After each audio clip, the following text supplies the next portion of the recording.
Chennai shopping ಸೀರೆಗಳು ಮತ್ತು readymade ಬಟ್ಟೆಗಳು ದಿ ಫ್ಯಾಮಿಲಿ ಶಾಪ್. ನಮ್ಮಲ್ಲಿ ಚಿಕ್ಕ ಮಕ್ಕಳಿಂದ ದೊಡ್ಡವರವರೆಗೆ ಯಾವುದೇ ವಸ್ತು ತೆಗೆದುಕೊಂಡರೂ ಕೇವಲ 199 ರುಗಳಿಗೆ ಮಾತ್ರ. ನಿಮ್ಮ ಕುಟುಂಬದ ಸದಸ್ಯರಿಗೆ ಅಸಂಖ್ಯಾತ ವಿನ್ಯಾಸವುಳ್ಳ ಬಟ್ಟೆಗಳನ್ನ ಒಂದೇ ಜಾಗದಲ್ಲಿ ಖರೀದಿಸಬಹುದು. ಹಾಗಿದ್ರೆ ಮತ್ಯಾಗ್ತಡ, ಹಿಂದೆ ಭೇಟಿ ನೀಡಿ. ಸ್ಥಳ ಪೊಲೀಸ್ ಭವನ, ಡಿಆರ್ ಆವರಣ, ಮೆಗನ್ ಆಸ್ಪತ್ರೆ ಎದುರು, ಬಸ್ ನಿಲ್ದಾಣ, ಸಾಗರ ರಸ್ತೆ, ಶಿವಮೊಗ್ಗ. ಒಮ್ಮೆ ಭೇಟಿ ಕೊಡಿ, ಈ ಅವಕಾಶ ನಿಮ್ಮದಾಗಿಸಿಕೊಳ್ಳಿ. ಇದೇ ಆಗಸ್ಟ್ 3, 2025ರಿಂದ ಸೆಪ್ಟೆಂಬರ್ 1, 2025ರವರೆಗೆ ಮಾತ್ರ.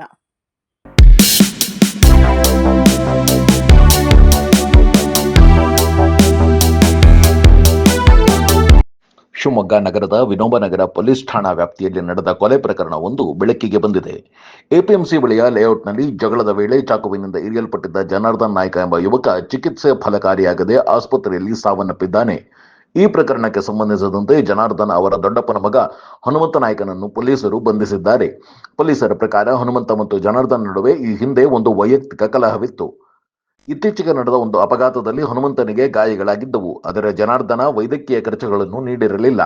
ಅಲ್ಲದೆ ಗಾಯದ ಬಗ್ಗೆ ಹನುಮಂತನನ್ನು ಪದೇ ಪದೇ ಆಡಿಕೊಳ್ಳುತ್ತಿದ್ದ ಎನ್ನಲಾಗಿದೆ. ಇದೇ ವಿಚಾರಕ್ಕಾಗಿ ಇಬ್ಬರ ನಡುವೆ ಜಗಳ ಆರಂಭವಾಗಿ ಅದು ಕೊಲೆಯಲ್ಲಿ ಅಂತ್ಯಗೊಂಡಿದೆ. ಘಟನೆ ಸಂಬಂಧ ಎಫ್ಐಆರ್ ದಾಖಲಿಸುವ ಪೊಲೀಸರು ಪ್ರಕರಣದ ಕುರಿತು ಹೆಚ್ಚಿನ ತನಿಖೆ ನಡೆಸುತ್ತಿದ್ದಾರೆ.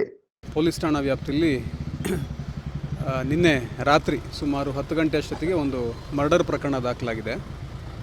ಜನಾರ್ದನ್ ಅನ್ನೋ ಒಬ್ಬ ವ್ಯಕ್ತಿ, ಸುಮಾರು 27 ವಯಸ್ಸು ಈತನಿಗೆ. ಈತ ಮೃತ ವ್ಯಕ್ತಿಯಾಗಿರ್ತಾನೆ.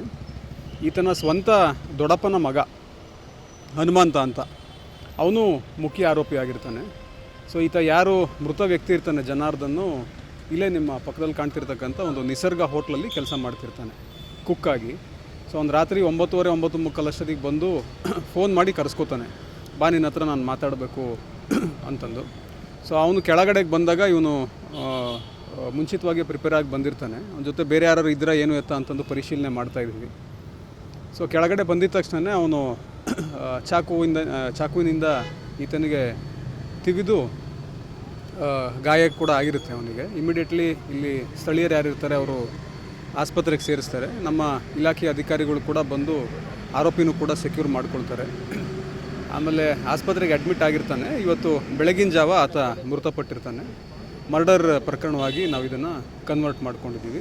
ಒಬ್ಬ ಆರೋಪಿನ ಈಗ ಸೆಕ್ಯೂರ್ ಮಾಡ್ಕೊಂಡಿದ್ದೀವಿ. ಸೊ ವೈಯಕ್ತಿಕ ಕಾರಣ ಅಂತ ಅವ್ನು ಹೇಳ್ತಾ ಇದ್ದಾನೆ ಮೇಲ್ನೋಟಕ್ಕೆ. ಸೊ ಏನು ಕಾರಣ ಏನು ಎತ್ತ ಅಂತಂದು ಇನ್ನು ಪರಿಶೀಲನೆ ಮಾಡ್ತಾಯಿದ್ದೀವಿ. ಅದ್ರ ಜೊತೆಗೆ ಇವನೊಬ್ಬನೇ ಇದನ್ನ ಬೇರೆ ಯಾರು ಇದ್ರಾ ಏನು ಎತ್ತ ಅಂತಂದು ಅದನ್ನು ಕೂಡ ತನಿಖೆ ಮಾಡ್ತಾಯಿದ್ದೀವಿ. ನಮ್ಮ ಇನ್ಸ್ಪೆಕ್ಟ್ರು ಹೆಡೆಡ್ ಒಂದು ಟೀಮೇ ಇದನ್ನು ತನಿಖೆ ಮಾಡ್ತಾಯಿದೆ. ಒಬ್ಬ ಆರೋಪಿತನ ಈಗಾಗಲೇ ನಾವು ಸೆಕ್ಯೂರ್ ಮಾಡಿದ್ದೀವಿ.